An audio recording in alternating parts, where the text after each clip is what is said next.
Good evening, everyone, and welcome to Dallas Meditation Center and the Awakening Heart community of mindful living. Glad you're here. Hope you have had a good weekend, and I'm glad you came to join us for meditation and mindfulness. And if you're catching us live, well, on YouTube, welcome. And if you're catching us later, maybe you found us in a search or our event popped up in your suggestions, welcome to you as well. And feel free to hang around and practice with us. It's a pretty easy practice of mindfulness and awareness, and we'll lead you along the way. So no worries about not doing something right. There is no right or wrong, no expectation. Just spend this time to be aware and follow the breath and give yourself a little bit of a break. And so tonight we will have our practice of a guided meditation and a talk. And then following that, we will meet on Zoom for sharing and discussion. We hope that you'll come over to Zoom for sharing and discussion. We will put that link in the chat window a little bit later on. But for now, please do check in the chat window on YouTube. It's nice to know when there's someone there, and I will read those a little bit later. And it really does help as well if you press the thumb up or like button. That does really help other people find us and find these gatherings, which can be beneficial to anyone who happens to come upon them. So with that, let's sit back and just find that comfortable position. And if you know it, you can say the opening affirmation along with Anne. And so listening to 3 bells to get us started.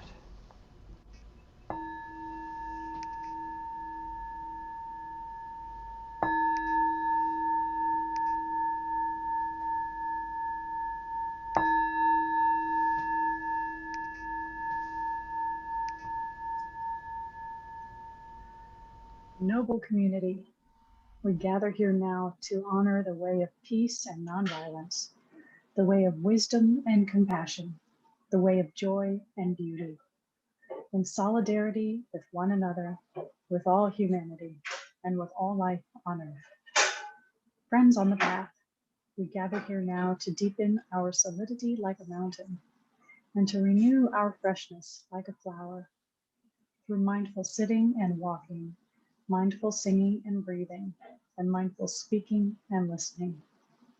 Family of awakening, we gather here now to celebrate the one infinite light that shines through many religions and many cultures, to cultivate the wisdom of our many teachers, both ancestral and contemporary, and to affirm the capacity within ourselves and all persons of every race, gender, orientation, and tradition to realize full and complete enlightenment.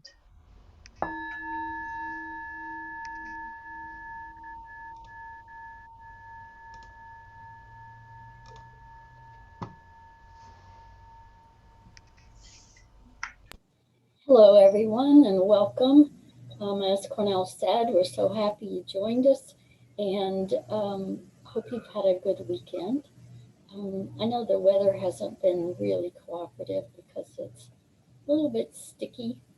I told my husband the other day it reminded me of the weather where we grew up down in southeast Texas. It felt like Beaumont weather, Nederland weather, which, we moved away from, so it's catching up with us. Anyway, I'm really glad you're here, and I hope I know you'll enjoy the talk, but I hope you will also come to the Zoom part with us so that we can share and so that you can let us know.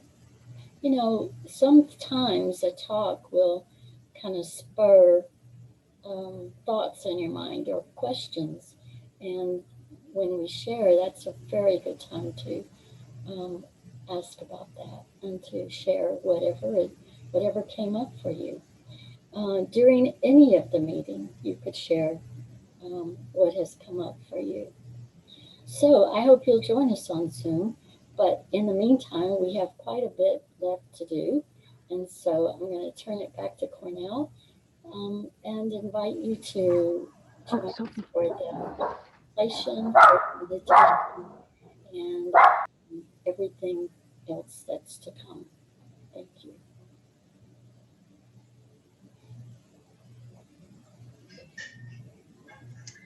All right, please join me for the contemplation before sitting.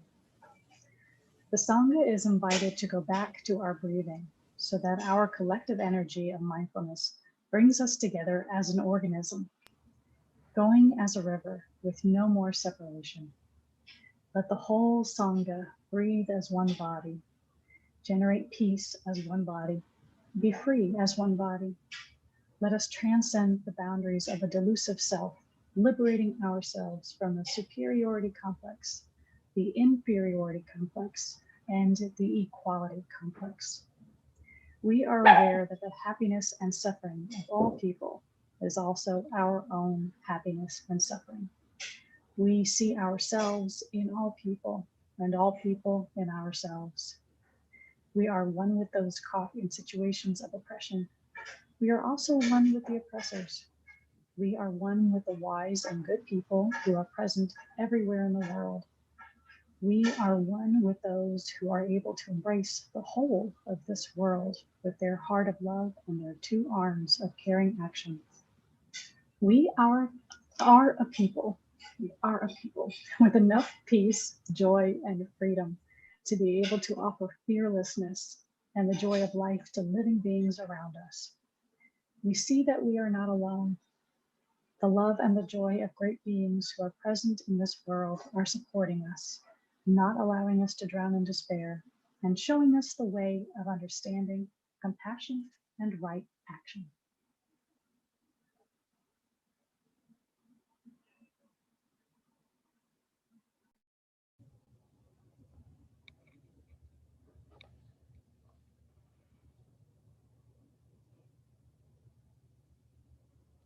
Cornell, can you hear me? Okay.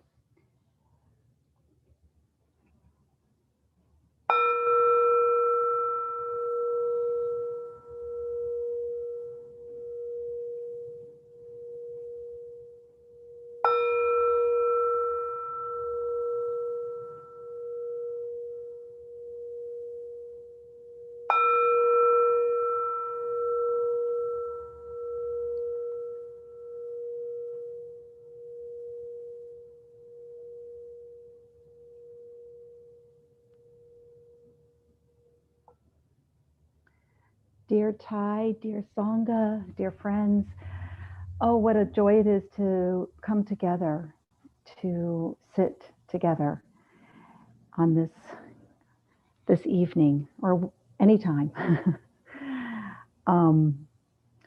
And I want you to know that we've already had the blessing of my dog chirping in as we've been getting prepared to meditate.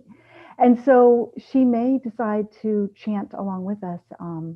And I just encourage you, when we're doing meditation, sounds happen around us, events, things are occurring.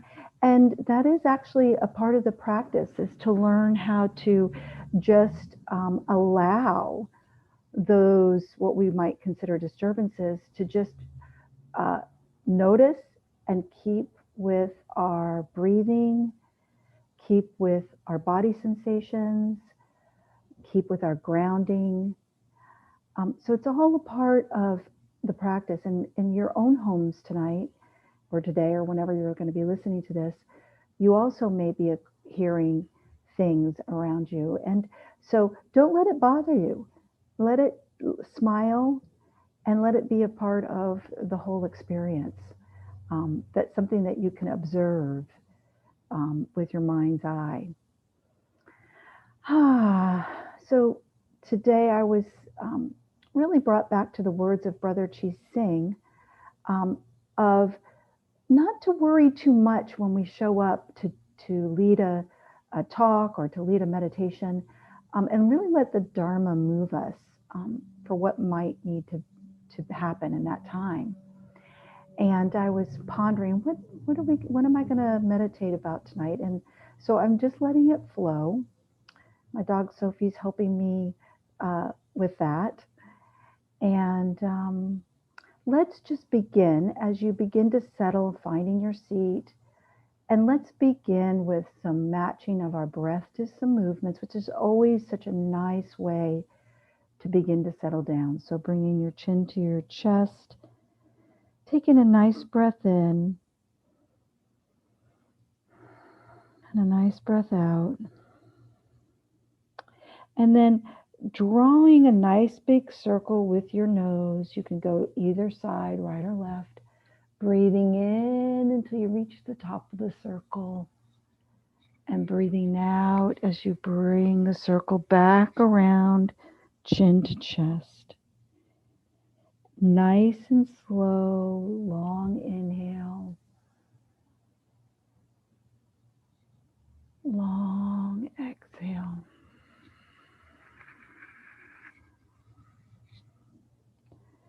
One more in that same direction. Just taking your time, really feeling the kinks releasing, your shoulders relaxing. When you come back with your chin down, start the other direction, breathing in as you make that circle with your nose. All the way in at the top, start breathing out. Really enjoying letting go here.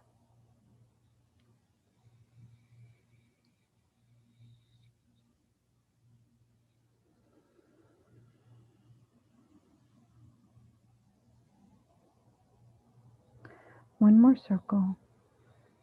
Breathing in, breathing out.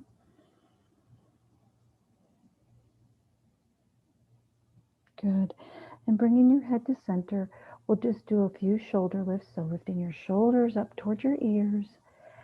On an inhale, exhale, let your shoulders drop, kind of let them go down the back of your body so the place between your shoulders sort of comes together. Another time, nice and big. Inhale, shoulders up to your ears, rolling them back and down on the exhale. Nice and slow. Inhale up and exhale down.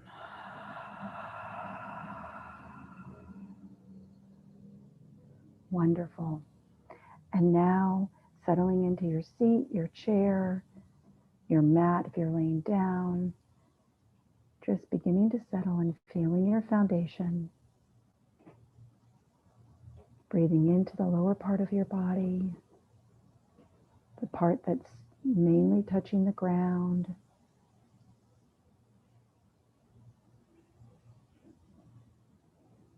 Nowhere to go, nothing to do, nowhere to be.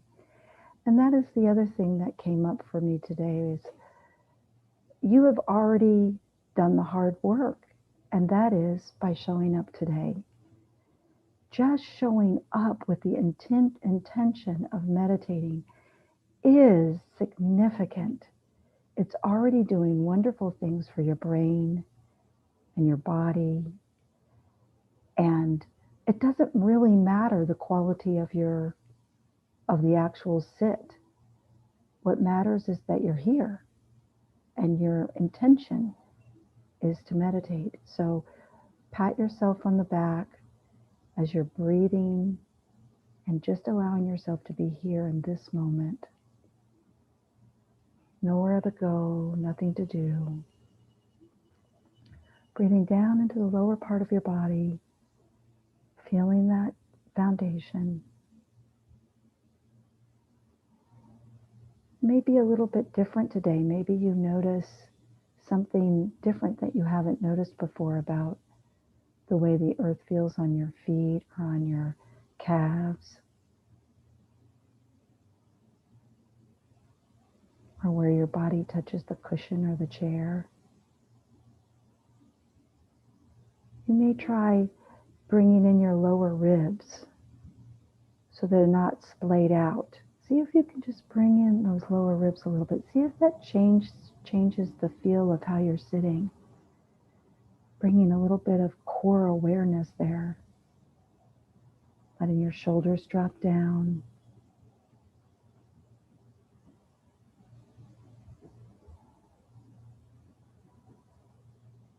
Softening your face.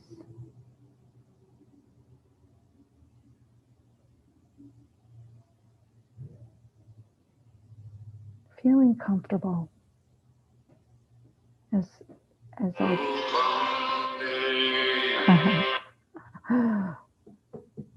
as our teacher Terry Cortez says, feel cozy. Just feel cozy.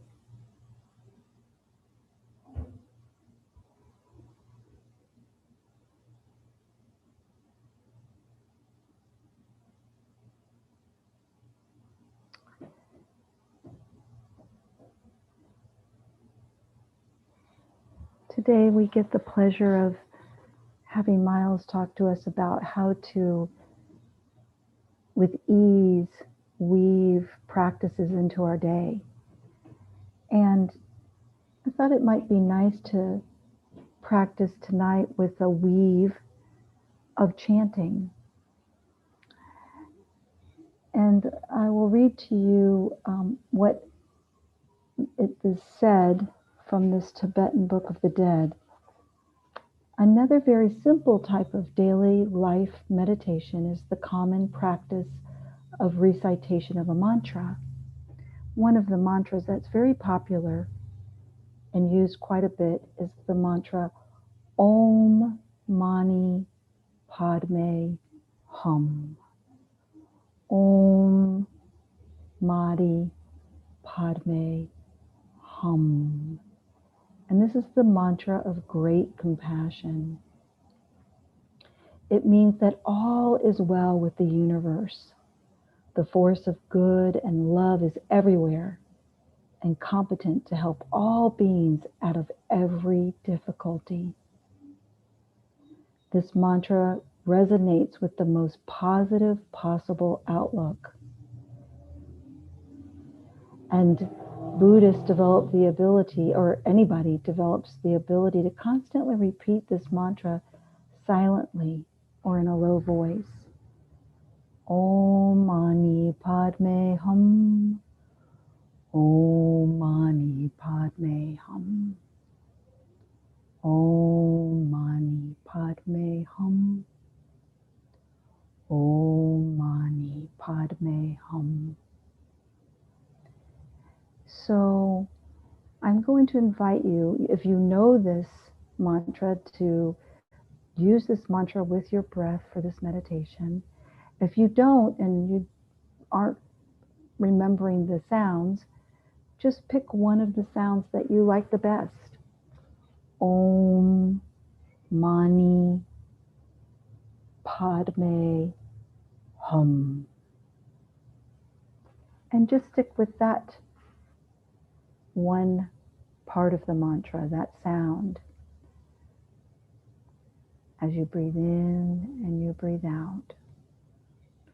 Om Mani Padme Hum. The force of good and love everywhere to help all beings in difficult situations.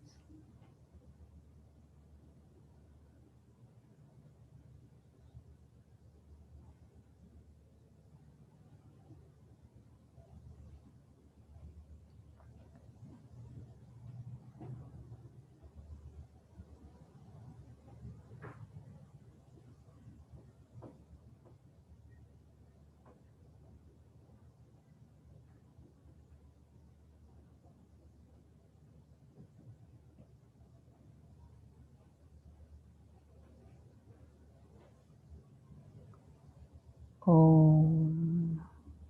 Om.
Hum. Om Mani Padme Hum.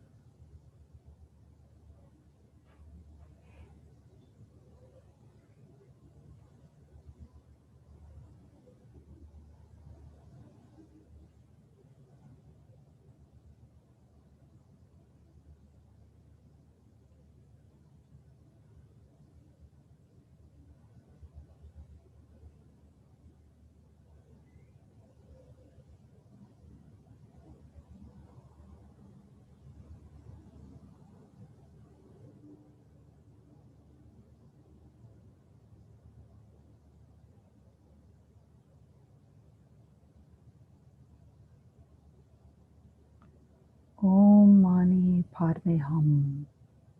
Remembering as you chant this to yourself that you're bringing great compassion to yourself and to all beings. Om Mani Padme Hum. Om Mani Padme Hum.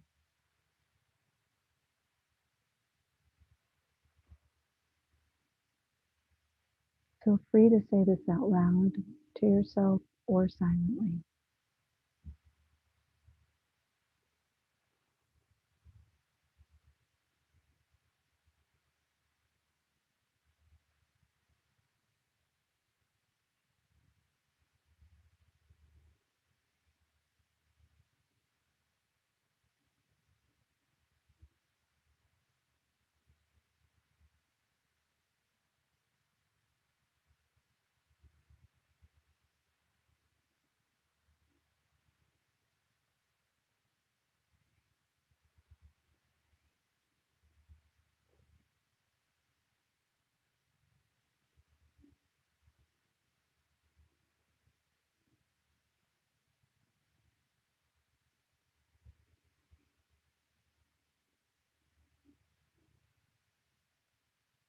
Om Mani Padme Hum.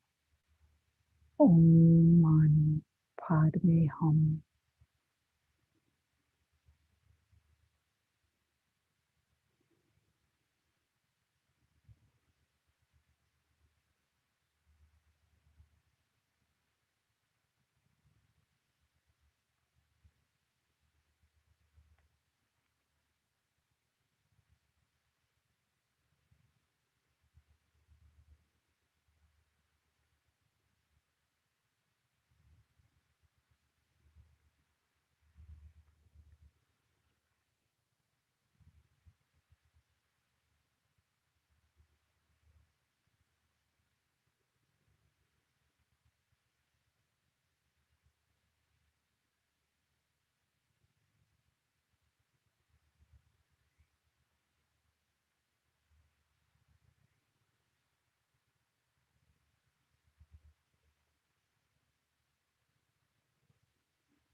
Om Mani Padme Hum. Om Mani Padme Hum.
And now letting the chant just be vibrating through your body, letting go of the words in your head and letting it just be in your body vibrationally, breathing with that here.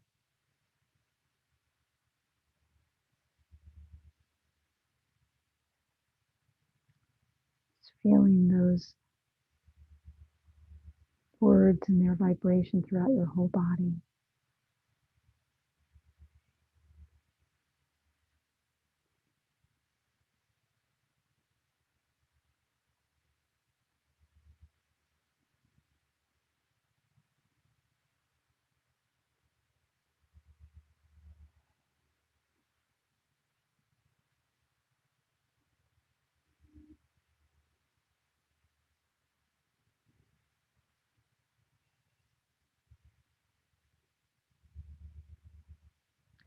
And now just relaxing everything, relaxing, smiling to yourself for the joy of just breathing and chanting. And we can open up our hearts now to hear Bobby chant to us.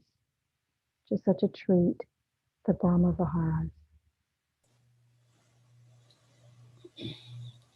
May all beings be happy.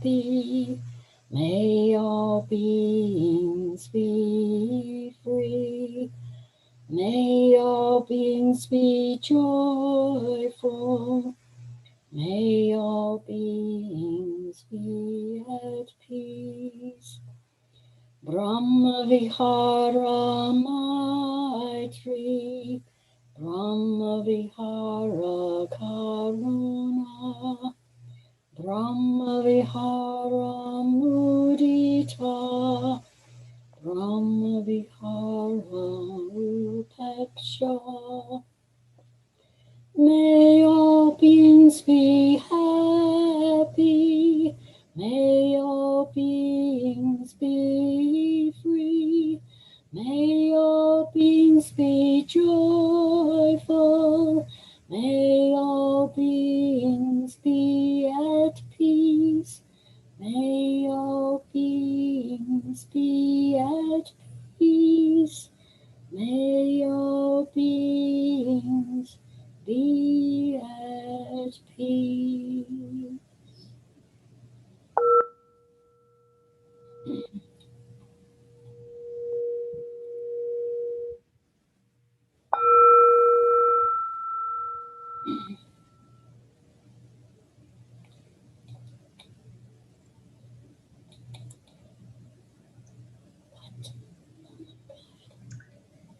Introduction to the three jewels. The three jewels of our practice represent the qualities and nature that is in each of us. Our Buddha nature is our nature to move past obstacles, the guiding force that helps us to move along a path to freedom. The Dharma represents the words and teachings that help to keep us moving forward on our path to freedom. The Dharma is expressed not only in the words we hear and read, but in the words that each of us uses when we communicate. The Sangha is the community that gathers and positively supports each other along the path to freedom. Our practice group that is gathered today is a Sangha. Those that could not make it today are also the Sangha. Our families and other supportive groups in our everyday lives are also part of our Sangha.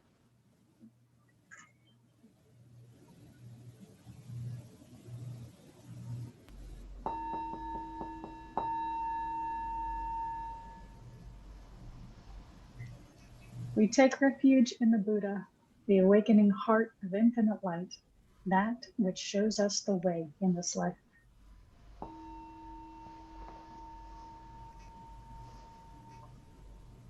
We take refuge in the Dharma, the awakening path of infinite light, the way of understanding and of love.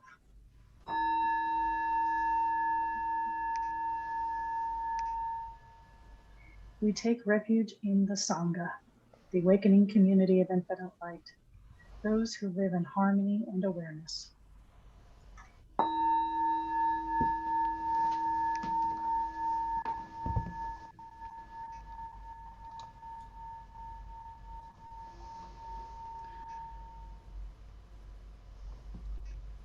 hello everyone. Thank you for the meditation, Jennifer. And it was nice to sit and hear your voice and guiding us. So just a reminder that we will be over on Zoom in a while. I'll put that link up in the window. That will come after the talk. But for right now, I'd like to read some of the comments left in the live chat on YouTube. Catherine bowing in, grateful to be here. Stephanie bowing in, grateful for this moment. Hello from Sandy. Tina bows in. Steve bows in. And so, yeah, and you're welcome to continue checking in the chat window if you like.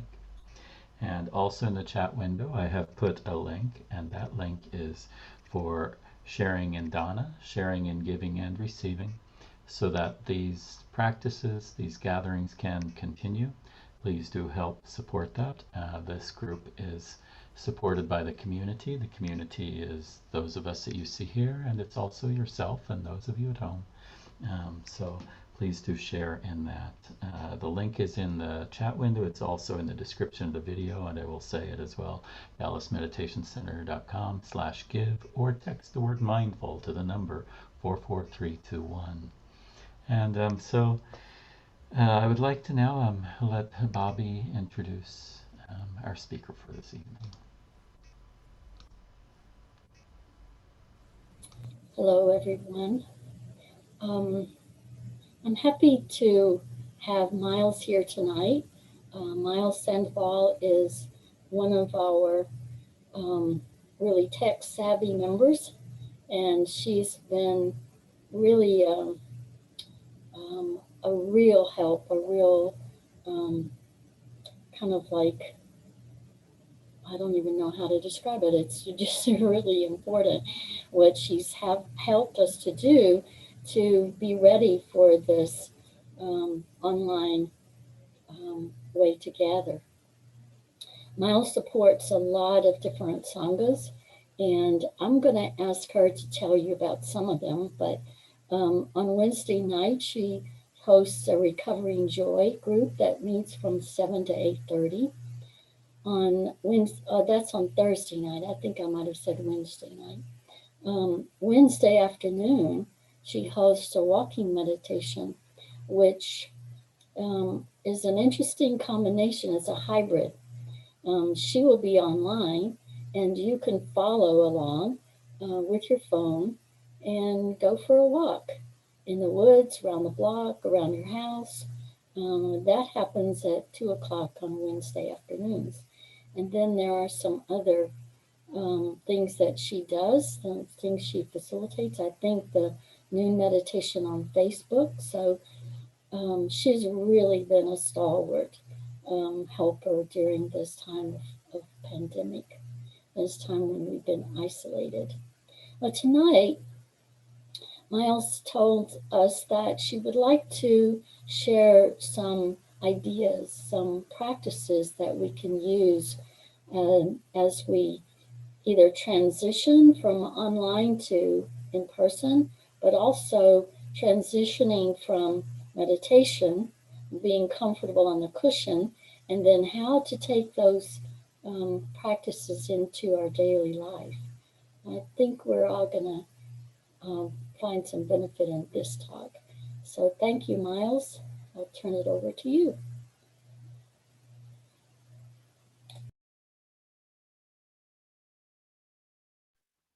Thank you, Bobby. Thank you for the kind introduction.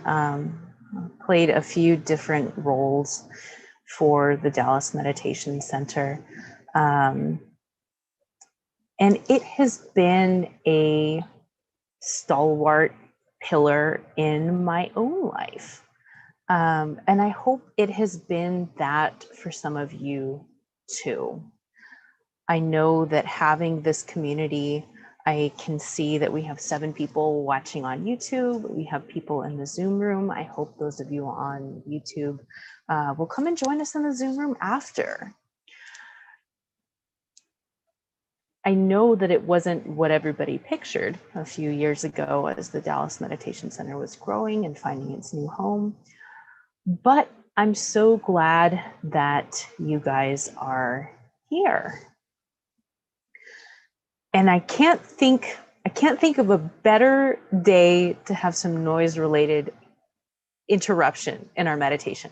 So I was so happy when that happened, because it made me think of Brother Chising and the Chihuahua meditation. So that kind of dovetails into our talk today. I remember that when I first came to the Dallas Meditation Center, I was introduced to the idea of mindfulness style meditation, as opposed to some of the other types of meditation that I'd been exposed to earlier, but never really clicked with. But perhaps more importantly, the Dallas Meditation Center was my introduction to the idea of mindful living in the style of Thich Nhat Hanh. So the idea that our life is our practice. And if our life is our practice, then there can be no real interruptions, right? So my hope is that you guys walk away from the talk today with a little more understanding, or a little bit more feeling of that idea as, so we don't have our mindfulness time and then our living time.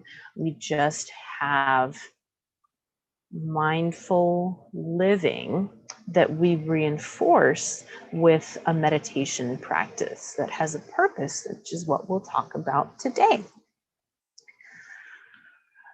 So Michael shared last week a little bit about how our relationships are often the things that test us in our daily lives. And other people can challenge us in ways we can rarely anticipate, which is something that we're not exposed to on the yoga mat. The phrases that stuck with me from my first visit to the meditation center were the idea of looking deeply and the idea of life as practice. But what does it mean to look deeply? Does it mean, staring hard at the bottle of orange juice because it says concentrate? What does it mean to wear our life as our practice without interruption? Are we supposed to turn down an invitation from a friend if it conflicts with our kind of scheduled daily meditation time? I really don't think so. But as mindfulness goes mainstream, it becomes more and more important to consider the meaning behind these phrases, lest they start to become washed out amidst the noise. So let's have a little bit of a look, a deeper look, if you will. Some of you guys know that I spend a lot of the year traveling, and I think you can learn a lot from the big cities, but also from the network of highways that run through small town America. Something we forget about when we spend most of our time in the city. One of the drives that I'm most familiar with takes me from Dallas-Fort Worth to northern New Mexico. And there are a number of really scenic views along the way, as well as the less scenic views of the Texas Panhandle cattle feedlots, which you'll be familiar with if you've taken that drive. Whether you go through Amarillo on the northern route or you go through Lubbock on the southern route, that is cattle country. If you're not familiar with the area, this is where they finish beef cattle, as they say, free feeding them on grain in such small squares of land that the ground stays perpetually soft with a layer of manure. And if you're new or if you're not so familiar with me as one of the facilitators for the center, you might think that I'm about to gear up for a good soapbox on the merits of going vegan.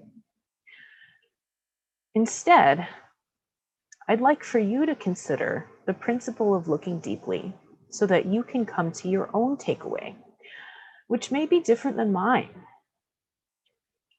Only when we look deeply can we make decisions that are in line with our individual moral matrix, slightly different from any and everyone else's. Some people prioritize their freedom so strongly that they'd wouldn't like to have any kind of restrictions on it, even if it reduced risk to the community. Other people are okay with making some concessions as to their personal freedoms if it means that it reduces risk in the community. We really saw this come to a head in the past year, but I don't think either one of these views is wrong. They just prioritize a different value on the moral matrix. Either way, the sights, the sounds, and most particularly the smells of the panhandle feedlots tend to weigh heavy on my conscience when they line both sides of the highway. But what about the rest of the time? Time spent in the big city where we don't see any of the production. All we see is seasoned beef jerky, priced cheaply, and appealing commercial packaging. This is where the importance of looking deeply in daily life comes in. Sometime during the past 5 to 10 years, my brain has changed, and I can no longer see the beef jerky without also seeing the feedlots, the fields of grain that were harvested to feed the heads of cattle, the labor of the foreman who oversees the whole operation. All of these were necessary to go into that package of beef jerky. And this seeing on multiple levels has changed my behavior based on my own personal values, my moral matrix, which prioritizes avoiding unnecessary suffering, both for the cattle, for myself, and for other living beings. Mindfulness does a great job of reducing the optional suffering in our life tremendously by allowing us to live in line with our values. When we live in line with our values, we are free from that heavy conscience, the conflict that comes up when we experience the discomfort of our behaviors that don't line up with our values. But it can only do this if we remember that mindfulness exists. If we have set aside time for daily meditation, in the mornings, in the evenings, perhaps both, then we already have at least one built-in mindfulness reminder during the day. On a side note, if you're listening and you don't have a regular meditation practice, there's no judgment here. It's never too late to start. And we now know that picking up the habit of regular meditation causes very real changes in brain structure and function, regardless of our starting age. In fact, regular meditation may slow what used to be commonly conceptualized as age-related cognitive decline. We now know has less to do with age than we used to think. But even for the daily meditators, what about the rest of the day? A morning and evening practice leaves most of us with over 12 waking hours where we're not engaged in formal meditation. How do we bridge that gap so that our eyes can look more and more deeply, helping us make choices that we can feel good about? Choices that don't cause unnecessary suffering for ourselves, either in the present or our future selves, or the living beings we encounter. If you're familiar, I firmly believe that the gathas excel at weaving moments of mindfulness into our daily lives, reminding us to pause before regular moments like getting dressed, brushing our teeth, going for a walk, going for a drive, and so on and so forth. If it's part of the average day, there's probably a gatha for it. They're short enough verses that they can be memorized or written on an index card and placed at various spots around the house. If you're not familiar, an example of the gatha for picking up the telephone is as follows. Words can travel thousands of miles, May my words create mutual understanding and love. May they be as beautiful as gems, as lovely as flowers. When we look at the telephone deeply, we can see the cumulative work of generations that has allowed us to connect with people from all around the world. Perhaps when we pause, we can hold this with a sense of respect and gratitude, or even wonder as we talk or text with the person or people on the other side. Whether or not you like or use the gathas, even taking a momentary pause can help us snap back to reality, as our modern day poet Marshall Mathers likes to say. At best, it can help us bring a sense of loving kindness to conversations that might otherwise feel tedious, or we might approach with trepidation if they're about difficult subjects. If nothing else, saying the gatha before picking up the phone or taking a moment to reaffirm our intention can give us a chance to say, what am I doing? Before speaking words that may be better left unsaid, or phrased slightly differently. Because at the end of the day, the fact of us being here right now is actually quite remarkable, isn't it? Here we all are, alive and connected across hundreds or thousands of miles. When we can recognize and appreciate the present moment, looking deeply, we can choose to see the opportunity here to use the internet to connect in meaningful ways, as well as recognizing when we are using it to distract or numb out from real or existential discomfort. But if we use the gatha before opening the computer or picking up the phone, we are perhaps more likely to recognize these tendencies in ourselves and choose what we do next using the energy of intention versus the energy of habit. There are gathas for using both the phone and the computer. My personally created gatha for phone use is just wait. I pause to ask myself the question, why am I touching my phone? If it's because I need to look up directions to find where I'm going, then great.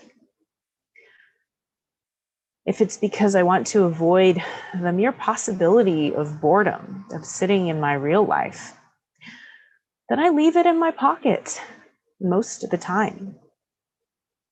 This is no time for harsh judgment. We all engage in habits that do not serve our well-being or the well-being of our relationships from time to time, or even frequently for certain parts of our lives. But when we look through this lens of looking deeply, we can also start to recognize life's challenges as opportunities. This is where our mindfulness practice really shines. We can't know when life will challenge us or surprise us, but we can begin to notice when it happens. And if nothing else, we can remember to breathe. So if you were like me and thinking about noise-related interruptions from a very smooth and serene meditation, that's okay. But what if that can also become the cue to remember our mindfulness in daily life? Simply noticing what arises in us and coming back to the breath as is always available to us. Meditation versus daily mindfulness kind of reminds me of the difference between punching a heavy bag and actually sparring with another person. We often practice meditation in relatively static environments, quiet, comfortable temperature, Not a lot of outside noises or pressure. No one asking us to say anything or do anything or rush, rush, rush. But the real world is very dynamic. It ducks and weaves and moves in ways that we can't anticipate. So we practice mindfulness skills on the mat, and then we find out where we need more practice in our daily life. Then back to the mat for some rest, restoration, and more practice. Great athletes often visualize their performance beforehand with very real benefits down the line. Mindfulness is no different. When life feels stressful and unrelenting, we may go through a period where it's best for us to stick with simple, restorative practices for a time. But when we get back to our feet, I strongly believe that it is worthwhile to work with these situations, work with the circumstances that trouble us in daily life. Sometimes by visualizing them or inviting those feelings to come into our meditation. Alongside Thich Nhat Hanh's work for calling difficult feelings to the surface, for bringing the energy of looking deeply while we are in that safe, protected meditation space. Tara Brach has a number of guided meditations that I really like that invite the practice of looking at difficult circumstances. Her acronym is RAIN, if you're not familiar. The idea of recognizing the things that trouble us, accepting that they are here. Once something like anger, jealousy, resentment is present inside us, there's really no use in pretending that it's not there.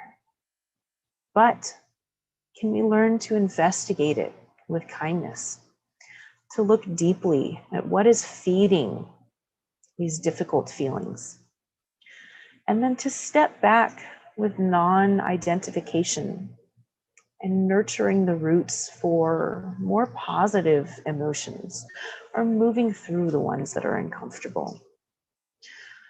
These sorts of slightly uncomfortable practices carried out during meditation can help us become significantly more comfortable in real life challenges.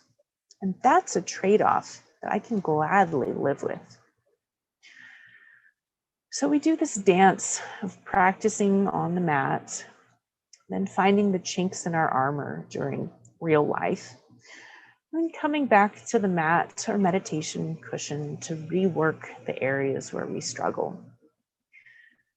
This process wouldn't work without the challenge or change of daily life, nor would it work without the rest and recuperation of time spent on the mat. And I've always been partial to martial arts, so I like that metaphor of practicing on the heavy bag versus sparring. Now, I don't think of martial arts as violent, more so like the cultivation and channeling of power into positive channels. But I highly encourage you to use whatever kind of metaphor works with your life.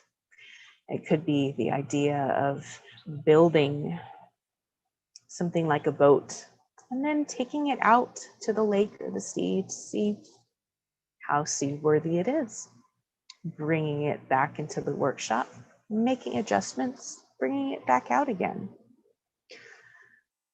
So thank you guys for taking the time to look deeply at the practice of looking deeply. If I don't see you on the mat or meditation cushion, I look forward to seeing you in real life or real life on Zoom. And perhaps we can be gentle with each other, and you can be gentle with anyone you run into in daily life, knowing that when we are all out and about, this is our workshop. We are often finding and fine-tuning our rough edges when we come in contact with others. More so than anything else, I am grateful for this opportunity to practice.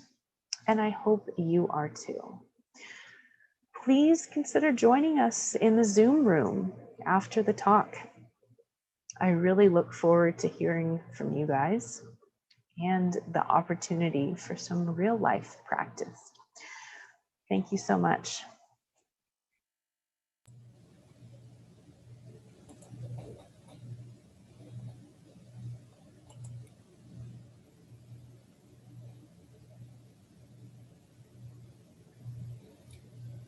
Thank you, Miles.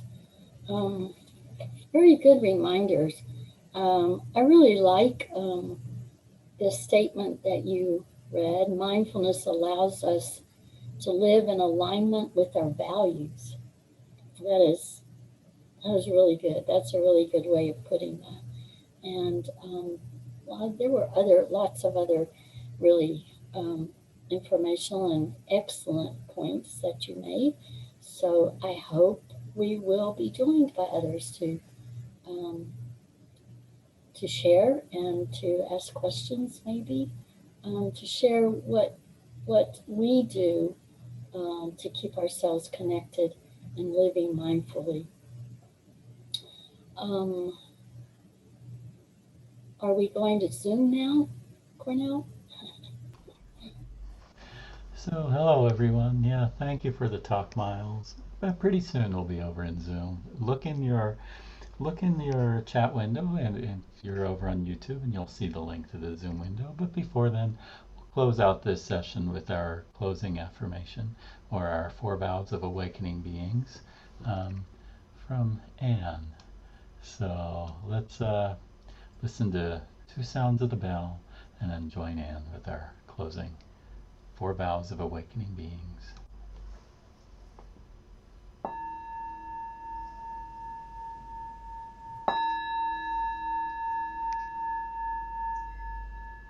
Countless beings we vow to free, ceaseless afflictions we vow to end, limitless truth doors we vow to open, the deepest paths of awakening we vow to realize.